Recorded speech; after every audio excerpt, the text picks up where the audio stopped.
弟兄姊妹大家午安。午安。今天这一章是很重要啊，谢谢。因为今天这一章是要讲到财富，所以我们前面一章就讲到以法莲分地。那以法莲事实上是约瑟有两个孩子，一个叫马拉西，一个以法莲。那雅各是特别喜欢约瑟跟便雅悯这两个孩子。虽然在前一章马拉西的弟弟以法莲分地的时候，自己短短的10节圣经，但是他告诉我们一个真理：他们没有将神吩咐他们要做的事做完。最重要一个城市叫基色，这个城市他们没有将人赶出去，反而将那边的人用来做他们的仆人。这是我们人常常想的东西。我们觉得说神这样做对吗？像我们讲道的时候，告诉他说不信耶稣要灭亡，这样讲可以吗？这样好像是太残忍了，太绝对了。那我们不要这样讲，打个折好了，对不对？你不信耶稣也没有关系，慢慢来。所以我们将神的真理怎么样？打折又打扣。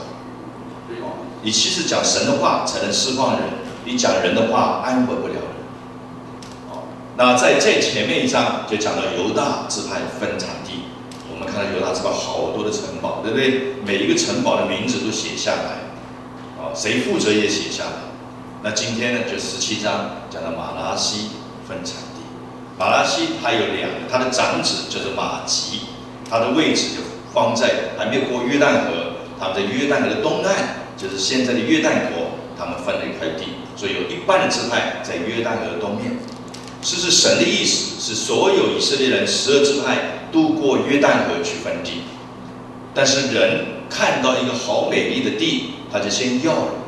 我们人常常也会这样子，神可能要给我们更好的，但是我们看到的好的，我们就拿下来。其实那个好的不是神要给你的，神要给你的是更好的。但是我们等不到那更好的，我们看到好的就拿回来。拿了以后呢，你看马拉西、迦得还有流便这2个半支派，在后面的历史里面差不多没有说到他们。为什么呢？因为他们很早就给外邦人全部都灭掉。神为什么要他们过约旦河，不给他们在约旦河的东岸分这块地呢？因为约旦河东岸是个平原，完全没有防守的能力。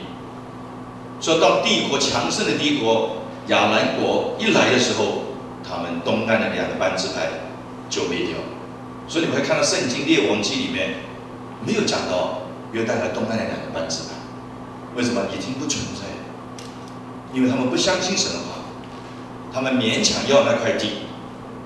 虽然他们开始的祖先很认真，他们虽然要了地，他们同时间也跟他们的同兄弟一样过去攻打迦南地，但是这个事情不是原来神的计划。神的计划是所有12支派都要过约旦河。我们有没有常常没有照着神的计划在做事情？我们常常打折也打扣，用人的方法去帮助人，用人的方法去想，用人的方法去分地。既然是用人的方法，神就不负责任。你永远要记得这个事情。如果你做的事情人不一定喜欢，主耶稣在地上讲很多的话，其实很多人都不喜欢，对不对？法利赛人、祭司，对不对？文士、撒都该人，这些都是在当时候有钱、有地位、有知识的宗教派的领袖，他们都不喜欢听，而且都离开了耶稣，甚至要钉死耶稣。只有谁愿意听呢？就听得进去的人愿意听。这听得进去的人，他们最后成为他们的祝福。所以这个跟我们做基督徒有非常大的关系。弟兄姊妹，我们是服侍神，你只要服侍神正确，你服侍人绝对是正确的。如果你服侍神不正确，你用人的爱去爱人，会跌倒，因为你支持不了多久。因为我们爱是神先的嘛，爱我们，我们的源头的能力从哪里来啊？从神来。所以你对神的认识正确，你才有能力。否则你服侍会很累，你会服侍这很缺乏力量。所以第一个马拉西半支派迦得、流便他们犯了一个很大的错。那你没发现的道理，神也没有强迫阻止他们，你有没有发现？神做事情，我说我们的神是尊贵的神、圣洁的神，他从来不强迫我们，他非常的尊重我们，他做一个榜样给我们看。但是我们人常常喜欢强迫别人，对不对？神从来不强迫。神跟他们说，12支派渡过约旦河，那个才是我赐给你们要住的地方。但是有2个半支派看到这块地方，他要了，神也让他们分，神也让他们分。因为今天分到另外一个马拉斯的半支派，那这边呢就讲到财富的运用。从约书亚记17章可以看到我们现在财富的应用呢。这边有2个故事，第一个故事，马拉斯的玄孙，对不对？这个西罗非哈他没有什么儿子，只有5个女儿。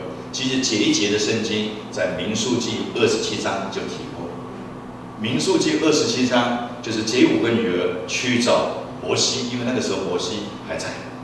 他说他的父亲在战场上死了，没有男生，我们只有5个女生，我们需要分地。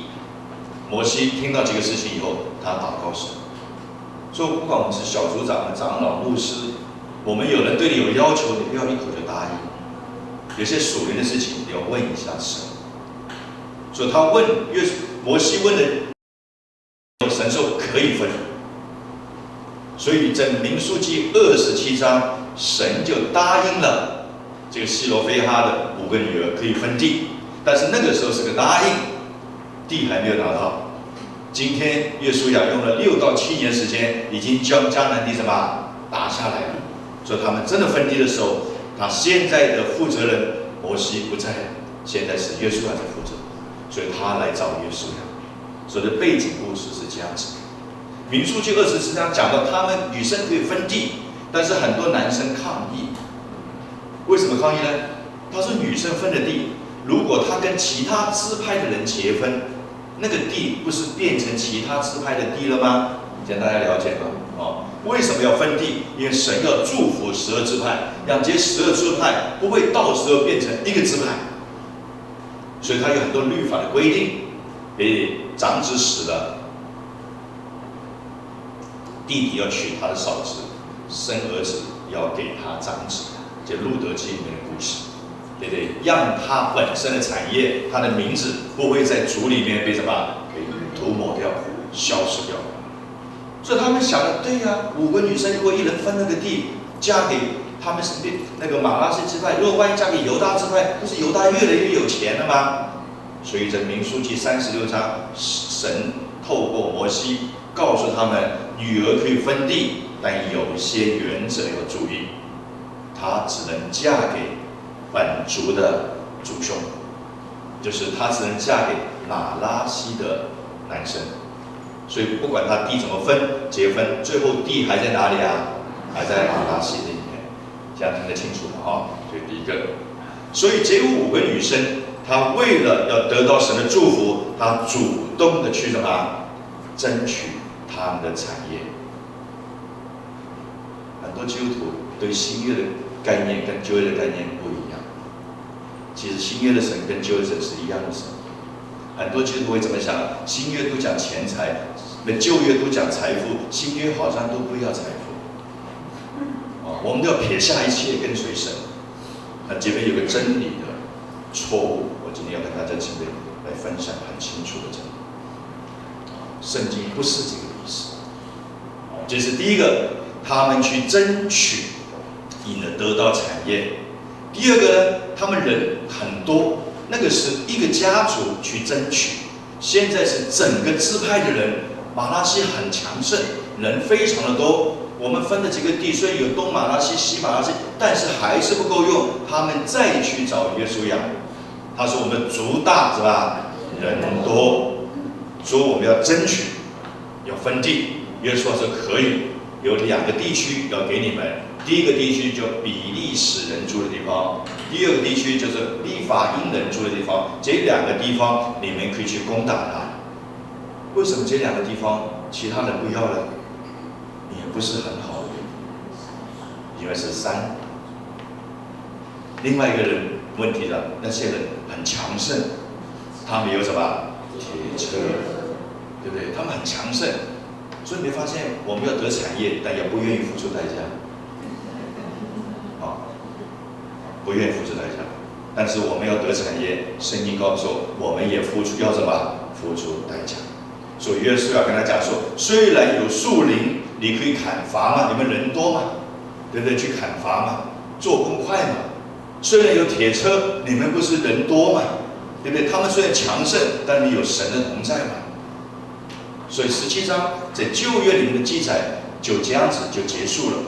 但是为什么我们要读旧约呢？因为从旧约里面，我们一样看得到道路、真理、生命，我们可以用在我们新约的子民的里面，我们可以向神求产业，阿们吗？这么小声？你们要做穷人，我不反对哈。如果我跟你讲，基督徒贫穷不荣耀神，阿们吗？你容易，你跟隔壁讲，贫穷不荣耀神。我们常常将圣经读错了，我们呢觉得说我们应该学耶稣一样贫穷，你没有读到前面的真理，前面有几句话你没有读到，你断章取义。神说我本是什么富足，为你们什么变成贫穷，为了要你们成为什么富足。神本来富足，他为什么挂在十字架上面变成贫穷？是因为要我们得到什么富足。旧约有很多的财主，亚伯拉罕是财主，对不对？雅各也是财主，对不对？娶5个太太应该算是财主了，对不对？4个太太应该算是财主，很有钱。那亚伯拉罕的孙子约瑟不用讲了，埃及的宰相更有钱啊，是不是？摩西有没有钱啊？有没有钱的人不会有人听你讲话的。你看看路上路倒的人啊，要饭的人，谁听他讲话？能讲话的人都是什么？富足的人。那这个富足不一定是银行户口很多，有很多不是。摩西很有钱，但是钱是属于神。所以基督徒后面我就告诉他这个真理：你所有的财产、产业，你可以求神，但不是你的，是谁的？是神的。你是管家的，你是管家的。所以我等下会举很多的例子跟大家认识财务的管理这种。所以今天不来的人就可惜了。今天人好像看起来比较少，所以神要给什么人听，就什么人听得到；不要给听的就不能来。你再去听第2手消息也不准了。所以就像10个童女一样，对不对？就像这个。每一件事情我们都要准备好，不要心情好就来准备，心情不好就不来准备，你这个神都知道。所以今天这篇道让你的人生翻转过来，让你的人生不一样。旧约里面所有的领袖都非常的富有，撒母耳，对不对？大卫，那他儿子所罗门不用讲，所罗门时代银子算不得什么。看到地上银子，踢开了，不要走到我，算不得什么，对不对？你看这么富有，主耶稣富不富有啊？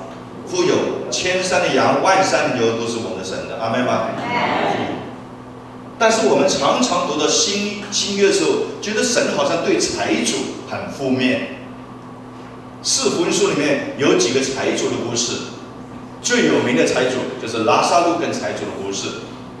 所以财主有很多的财主，财主有很多的想法，财主有很多不爱神，财主有很多是不认识神的，财主也有很多爱主。你说弟兄，你不要乱讲了，我不乱讲，大家给你们看圣经现在不要放出来，因为今天这个篇道很重要，你打瞌睡就扣过去了你不是乱讲就扣过去了，听不到就没有了。你再去跟人家讲，弟兄那天讲一篇财富的道，你再讲2手货，大概也不是钱。今天神要我讲这篇道，财财主分很多。我们常常听到说拉撒路的故事，拉撒路将来在乐园，财主在阴间，所以我们不要做财主。因为主耶稣又说，财主进入天国是难的，所以我们也不要做财主。因为你们读经只是断章取义，你们前后没有连贯起来。你要知道的故事，这个财主跟拉撒路故事，问题不是他有钱没有钱，问题是他的财富是当自己的，不是神的，所以他自管自己什么享受，他从来没有考虑到旁边的穷人。拉撒路是个穷人，他在财主的门口，不是很远，他打开门都看得到的，他既然没有去帮助他。所以我昨天在另外一个小组分享圣经的时候，很多人问我说，为什么这么多穷人？我说，穷人放在你身边是神的一个祝福，因为你要做穷人，还是要帮助穷人的人啊？标准答案，对不对？你要做一个帮助穷人的人，你就要舍得去帮助。如果你不帮助这个穷人，你就变成个穷人。所以圣经里面说，赚得了全世界，失去了生命，你就是个穷人。所以财主与拉撒路故事，重点不在他有钱没有钱，重点是他没有照顾好他旁边的兄弟。阿们吗？神给他机会，所以你有富有，你要照顾孤儿寡妇，照顾弱小的，照顾弱小的。那这边有弱小的弟兄姊妹，你要注意，不是说你要一辈子依靠人家照顾，将来你也变成财主，也得到产业，你也可以照顾其他的人。阿们吗？这是个基督教，是个正常的、积极的一个观念。我不是说我就是个没钱的人，我每天要你拿钱，你为什么要做穷人呢？你应该做一个帮助穷人的人。阿们吗？刚才你们自己选的答案嘛，是不是？你要做一个帮助穷人的人嘛，你不要做个穷人嘛，是不是？你应该不穷的，为什么？有耶稣基督为你撇下一切，为了就让你变成什么富足。你要宣告，你要争取啊！像这5个女儿一样，她不争取的话，她哪里有时间去韩国美馆啊？她哪里有时间涂指甲？那每天不是做欧巴桑的工作吗？日晒雨淋，对不对？做人家不要做的事情吗？她争取，但争取有属灵的原则。所以我们看到新约都好像讲到这个财主，这个财主的问题不是他有钱，他是不照顾他旁边的穷人。圣经里面也有财主，不单只照顾穷人，他还帮助了耶稣。就是当耶稣在马太福音最后28章，耶稣被钉十字架的时候，有一个财主叫做约瑟，他是亚利马太人。圣经讲他就是个财主，他去找比拉多要了耶稣的尸体，将它高起来，将自己的坟墓给耶稣用。他是不是财主啊？是财主，他是财主。所以财主不一定进天国很难不是不行。如果神说财主都不能进天国，那你不要做财主了。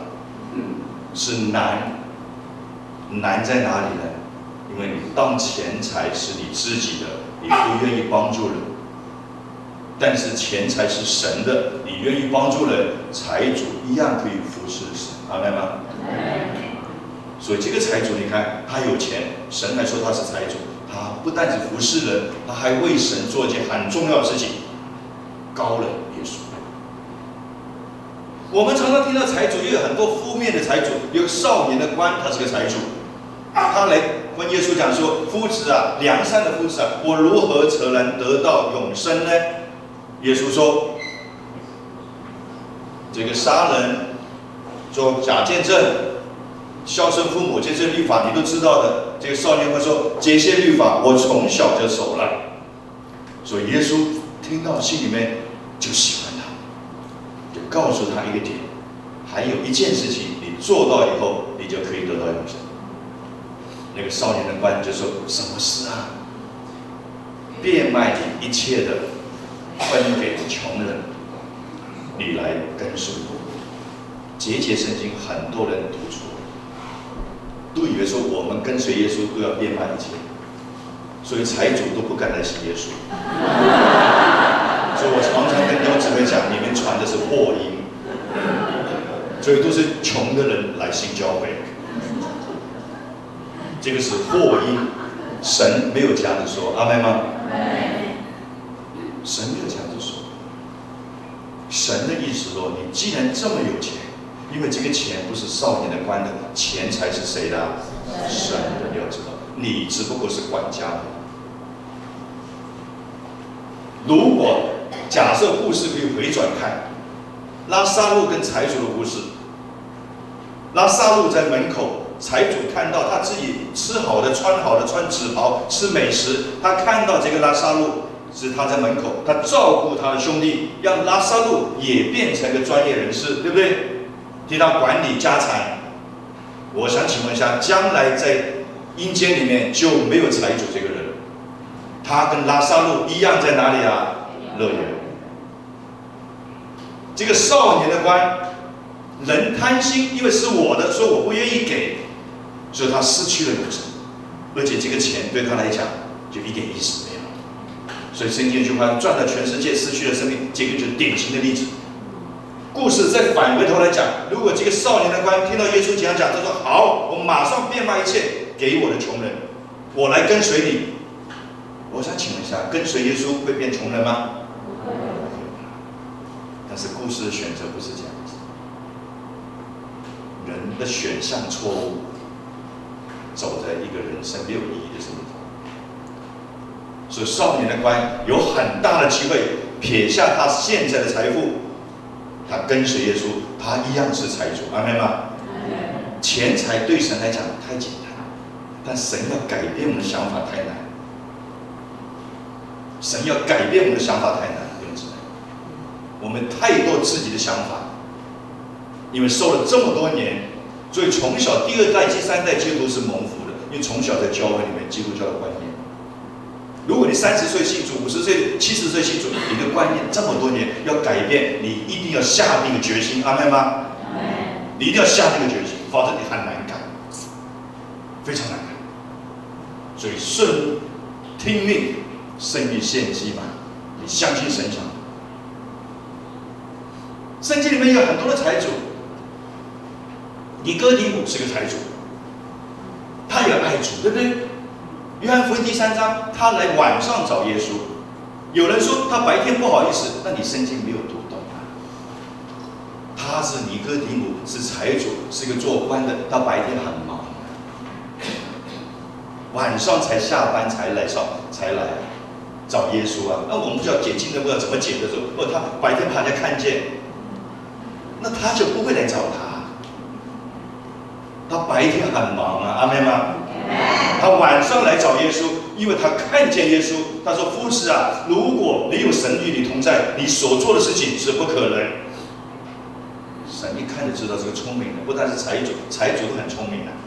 我们都以为是钱多，那个像这个漫画里面的错误的，对不对？肚子很大，头圆圆的，很蠢的，就是财主，对不对？那个收包拉摊的，都很聪明的，都是穷的。你错了。赚钱比什么都难了，你知道吗？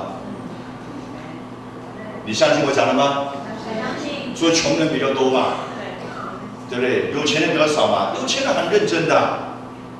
我本来今天要放首歌给你们听，但时间的关系，我看方面没有时间。世上的人啊，他也有智慧去为他的财富发展，他也想尽他的办法去赚钱。但是基督教这几十年来被捆绑住。都觉得我们做基督徒就要贫穷，你完全是误解神的意思，完全误解。这个尼哥底母有钱，对不对？他问神，他不了解有些东西。神听到他来找他们没有客套。你看神讲话很直接的吧？尼哥底母说：“哎呀。”这个如果没有神与你同在，你夫子啊，如果没有神与你同在，你做这种事情绝对是做不出来的。所以从你做的事情里面知道神与你同在。耶稣说哪里没有客气了，没有这样讲。耶稣知道尼哥底母的问题在哪里，因为神知道我们心想什么。他直接跟他答案：人若不重生，就不能见神的国。尼哥底母说的话，你们都没有提到这些问题，但神知道他需要解决这个问题，所以才跟他讲，人要受圣灵的洗。今天只怕准备受圣灵的洗，你就属于神国的人。我们人生有2次的生，一次从母腹里面生出来，母腹是个肉体，生出来是个 baby， 是看得到的肉体，是肉体生肉体。第一个生。如果你没有第二个从灵里面生，那你就2个死，一个是肉体的死，另外一个就是灵里面的永远的死亡。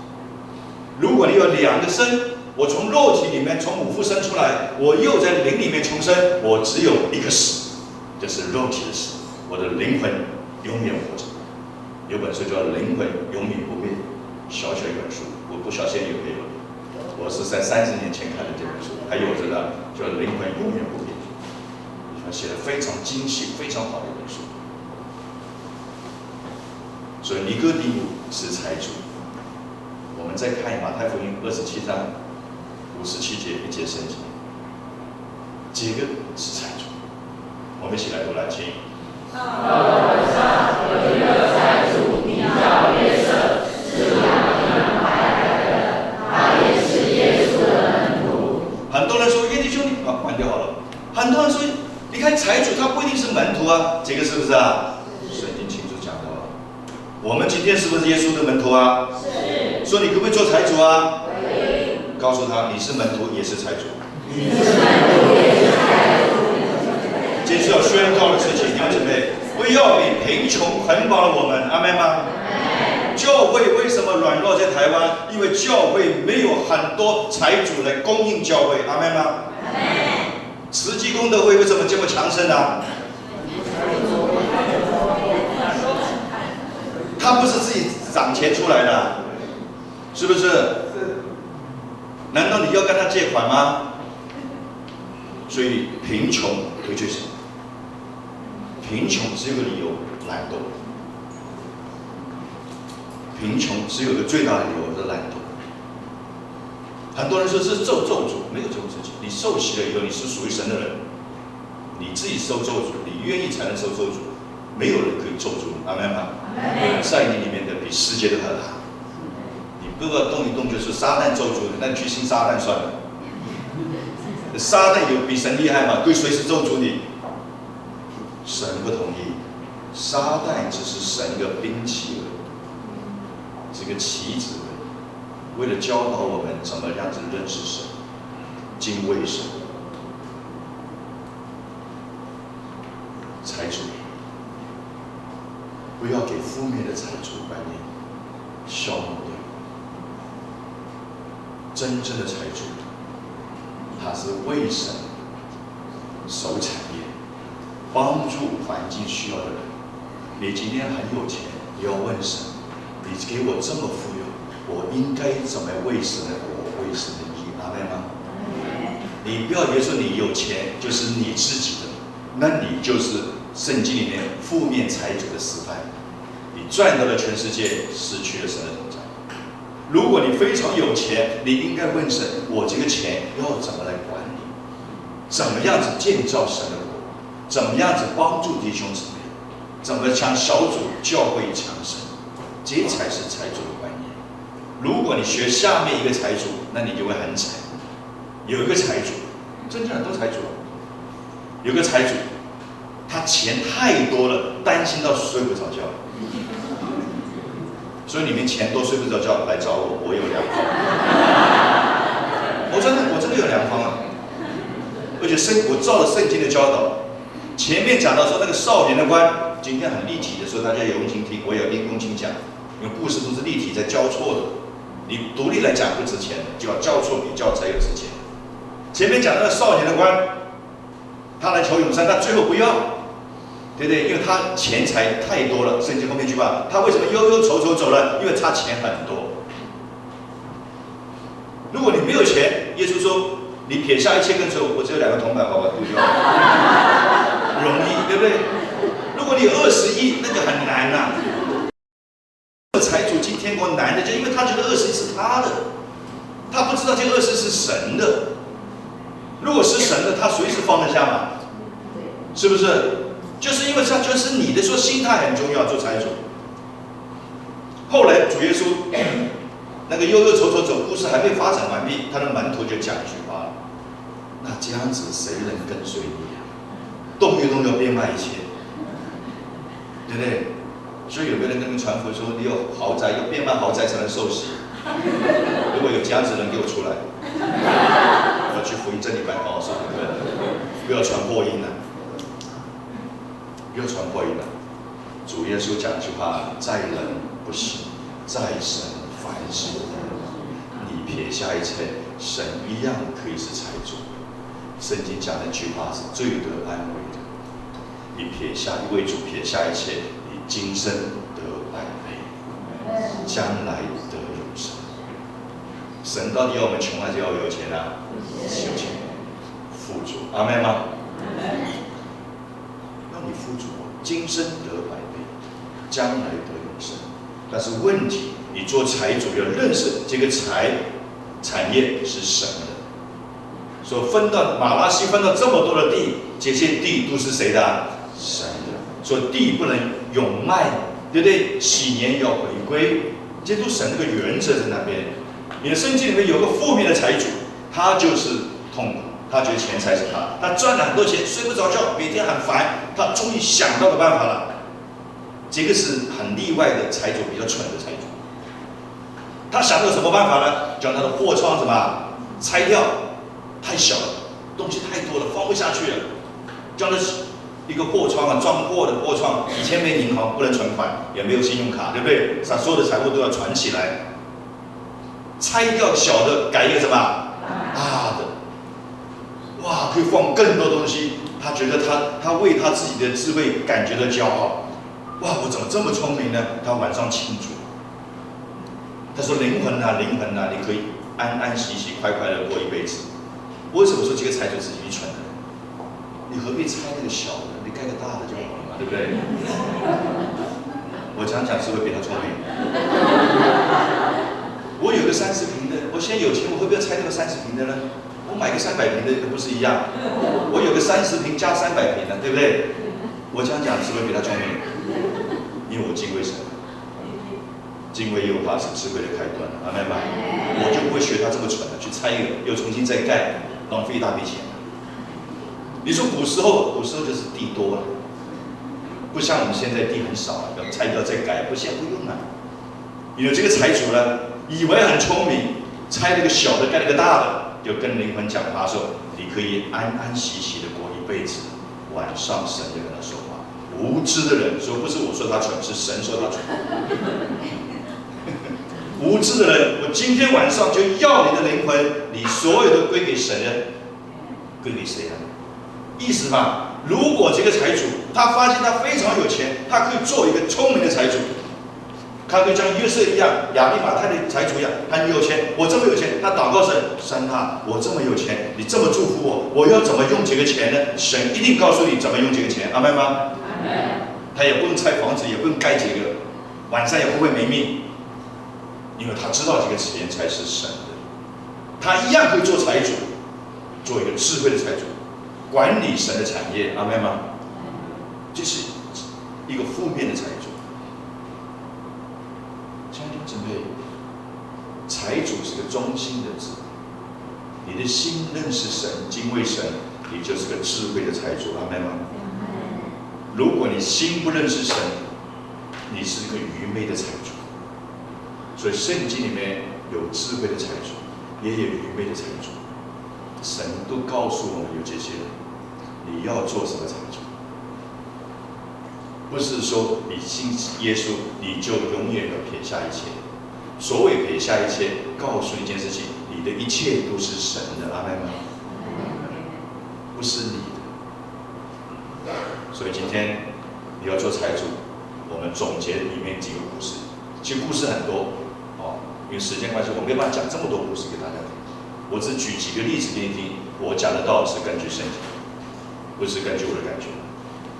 所以要做一个敬畏神的财主，必须要第一个观念，钱财产业不是你的，阿们吗？容不容易做到？不容易的，不容易的。但是要学习，学习就是信心的磨练。你愿意撇下一切跟随主，你跟随主今生得百倍，你要相信，将来得永生。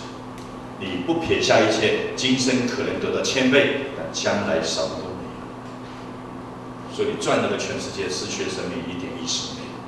所以第一，产业都是谁的？神的。当神越祝福你的时候，第二个原则来了。第一个原则要认识财产归属是属于耶和华神，不是你的，不是你的就不会骄傲。你在银行里面上班，负责打扫那个金库，你不会很骄傲，因为不是你的，对不对？因为不是你的。所以第一，宣告财富是属于神。第二个，我们要做个忠心良善的管家，你一定是一个努力的人，阿们吗？所以你越有钱，你家里非常有钱，你不要好吃懒做，你更要爱神，你更要爱主，你更要明白神。第三个，你是财主，你要将神放在第一位置，也不要将钱财放在第一位置，因为一切的祝福都来自神。所以尼托生弟兄有首诗歌：从前我要神的祝福，现在我要祝福的神。不一样，你有了神的同在，你的祝福就有。再背一次，钱财是谁的？神的。第二，钱财是什么呀？我们要做忠心良善的管家，对不对？要管家。你有钱也不是乱花的，也不是乱奉献的。有智慧的管家，该做的事情我1毛都不留，我不该做的事情我1块都不出，因为神给我的，神为什么祝福你有钱？你回去就是，我都希望你们每一个坐在这边都是财主，我就是财主，我服侍神，神在财富方面非常祝福，但是我知道这个不是我的钱，我们在祷告，主，我有这么多的收入，我要给谁？我要奉献在哪个地方？我不要奉献懒惰的教会，我不要奉献给懒惰的人，阿们吗？你座长他变成懒惰的人，我要奉献有用的人，阿们吗？你投资在有潜力的股票里面，阿们吗？不是地上的股票啊。这个有神同在的，我叫绩优股，你知道吗？你们都是绩优股，有神的同在，你不要投这个地雷股的，又懒惰又埋怨又做不起来的，你投资给他没有用的，阿们吗？你越投资他越懒，要勤奋。神创造没有一个不有用的人啊。第三个，我们这么有富有，我们永远将神放在第一位置，阿们吗？所以我们的人生，你想想看，我们人生为什么愁眉苦脸呢？99.9%都跟财富有关系。我讲的对不对？讲的对不对？不要死不承认，是不是？财富很重要，但是对财富的认识更重要。今天像马拉西的5个女儿一样，我们可以求神给财富，祝福你的产业，为你看守你的产业。但是这个产业不是你的，是神的。你有财富，你应该常常祷告：主，我这个财富要怎么用？你让我做个智慧的管家，这个钱财要怎么帮助人，帮助你的事？现在教会需要很多的财富。财富，我曾经在北京大学讲过一篇道，大概15年前的事情。他们那个时候刚刚开始，对财富很认真。他听说我去讲财富，哇，爆了！你以前去到大陆的都跟人家讲苦难，谁要听啊？对不对？走十字架道路，他听到就怕了，走十字架。我去讲财富，我说整个圣经里面有5次财富的分配。第一次财富分配在亚伯拉罕的时候，亚伯拉罕单身，带着他太太跟罗德去到迦南地，他什么都没有，只有住帐篷。连他太太死的时候都没有买田地。那你不要说他没有钱买田地，不是。你看圣经的时代，那些的赫人是迦南7族里面最彪悍的人，最凶猛的人。赫人称亚伯拉罕是尊贵的什么王子？哪一个王子是穷的？尊贵的王子，表示说亚伯拉罕非常有钱，但是他知道这个钱不是他的，他没有为自己准备一个地，连他太太死的坟墓他都没有准备，他知道神会为他准备。所以赫人就跟他讲，有个麦比拉洞希伯伦的地要给你，是不是？亚伯拉罕这个很有钱，非常有智慧的。不，我不要拿你的，我要买的。你的赫人说：“哎呀，你跟我这么好朋友，怎么讲钱的是感情呢？”开个价多少钱啊？400舍客勒。你这个没有概念的，400舍客勒是什么意思啊？你读到撒母耳记后，你就知道了。大卫买下整个耶路撒冷城多少钱，知道吗？啊，50个舍客勒。大卫离开亚伯拉罕多少年，知道吗？1000年。1000年的货币是越来越少，值钱越来越不值钱啊。这亚伯拉罕的400舍客勒跟大卫收入50舍客勒差很多很多很多，同意我讲吗？叫赫人有意去敲他的栅栏。你读的圣经吗？亚伯拉罕有的时候你敲我栅，亚伯拉罕说没有，就给你。所以亚伯拉罕有没有钱啊？有钱呐、啊！1000年后50舍客勒就可以买一个摩利亚山一个禾场。他是1000年前建要他一个坟地，要400舍客勒，是被敲诈的。400舍客勒毫不遮掩的就给你了。你的赫人觉得不好意思，哎，你真的这么大方，但是我连旁边的树林全部给你了。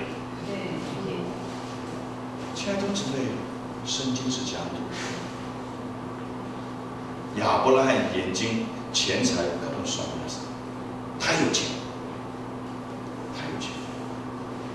亲爱的姊妹，我们10个家庭有9个半被钱财捆绑住，找不到工作，贫穷，生病流产，有点想奉献也舍不得。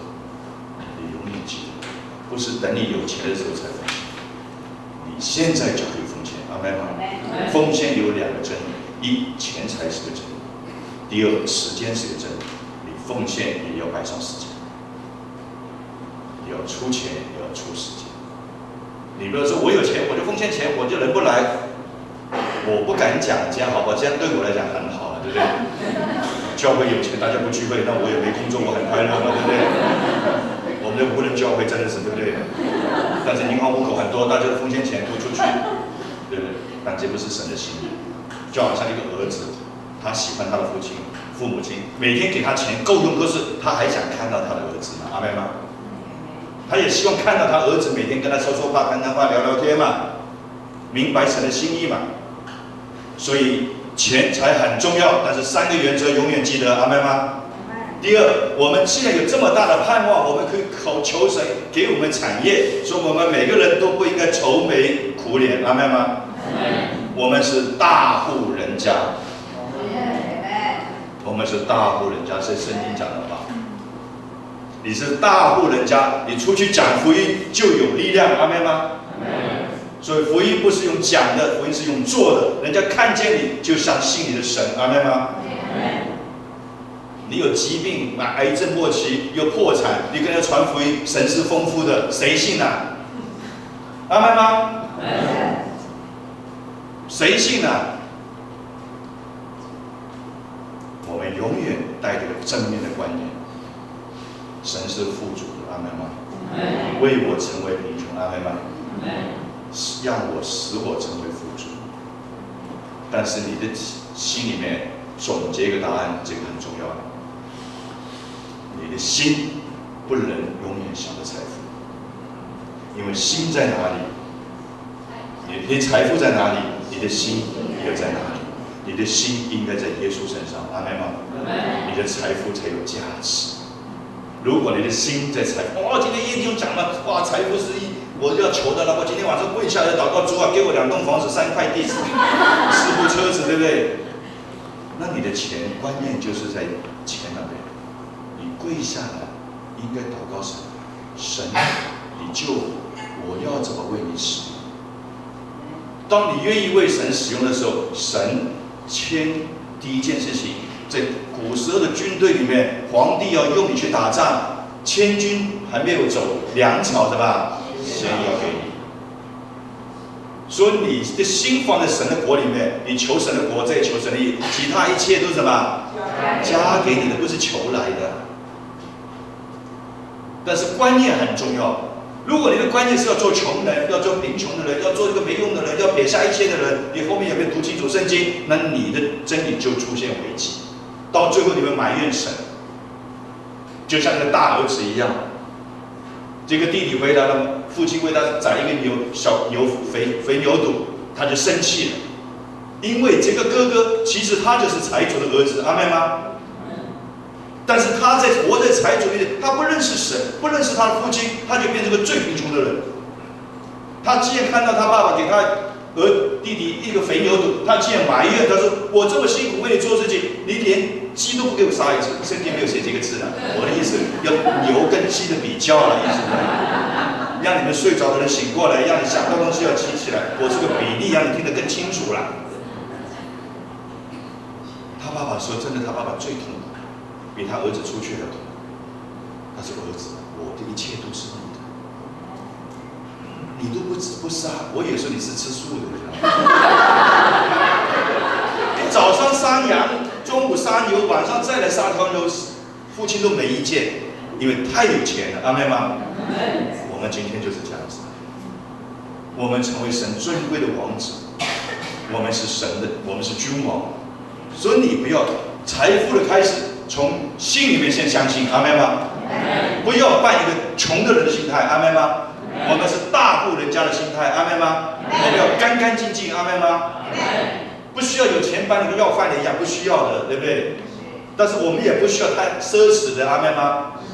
不要衣服上面写 LV， 街边有写 LV 的，不需要的，对不对？就法利赛人一样，那个街边写经文，街边写经文没用的。你的心首先要富足。你心富足，你的生活就有盼望，阿们吗？人看见你就要信你的神，阿们吗？否则你跟人讲多的是废话。亲爱的弟兄姊妹，结束严肃的话题。严肃的话题。神的儿女被捆绑太久，都以为说我们就是贫穷。你怎么成为世上的盐？你怎么成为世上的光？光跟盐都跟人不一样，都被人家高一头了，阿们吗？你才能影响人家。所以真理不能有矛盾。今天你是富足的产业，来自神，你就有影响力，阿们吗？你做总经理，今天大家不要下班，中午一长老来讲道，大家留下来听，你有这个权利，阿们吗？他们不敢不留。你是扫地的，对不对？你心态不正确的，你进去跟他讲说，今天都不下班，今天也长老讲话，大家一上就跑掉了，谁听你的？说没有影响力，首先从观念开始改变，不是每天去祷告前，乃是祷告神怎么用我。当神要用你的时候，财富就会跟着你来，明白吗？你们听过三个傻瓜？有没有看过这个电影啊？有。其中一个傻瓜很聪明啊，他每天都去追钱啊，到了最后，有个傻瓜跟他讲，钱不是你追的，是他来追你的，你追他很辛苦的。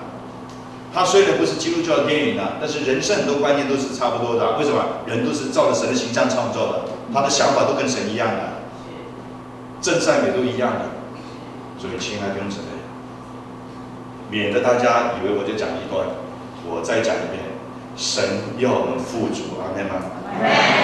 你富足的人才能撇下一切，阿们吗？你只有2块钱撇什么？你有20亿才能撇下，是不是？但是你撇下一切，你不要以为说神占你便宜。神说你撇下一切，将来得永生，今生得百倍。你本来2亿撇下，你得到2000亿，百倍，数字很正确嘛？神没有说大概百倍，没有哦。百倍，但是我们今天的困难在哪里啊？我们就撇不下。为什么撇不下？因为钱财觉得是我的，你就撇不下。阿门吗？钱财不是你的，是神赐给你的。阿门吗？但愿今天听到这篇道理，影响你旁边的人，你做一个喜乐丰富的人，不是打肿脸充胖子，不是。你知道你的神会祝福你。我们一起低头做祷。主，我们看到马拉西、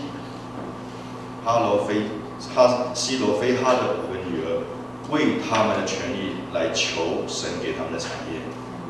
马拉西有这么大的族，这么多的人，他们也求神给他们更多的地方。主，我们今天叫小组、叫教会同志辈都仰望你。我们不管是在属灵上的生命，在地上的产业，我们都是丰盛的，因为我们都是大户人家。我们的父亲是创造宇宙的真神。我们今天贫穷，不是因为神不祝福我们，乃是我们不认识神。主，我们今天有悔改在你面前，我们做一个愿意给的人，我们愿意供应人的人。我供应别人，神就供应我。主，将这个真理放在我们每一个人的心里面，让我们心里面首先相信我们的神是祝福的神，让我们心里面相信我就是个富有的人，有富有的人才能去帮助给别人，贫穷不荣耀神。主，我们感谢你，我们将一切国度、权柄都来归给你，奉耶稣基督的名。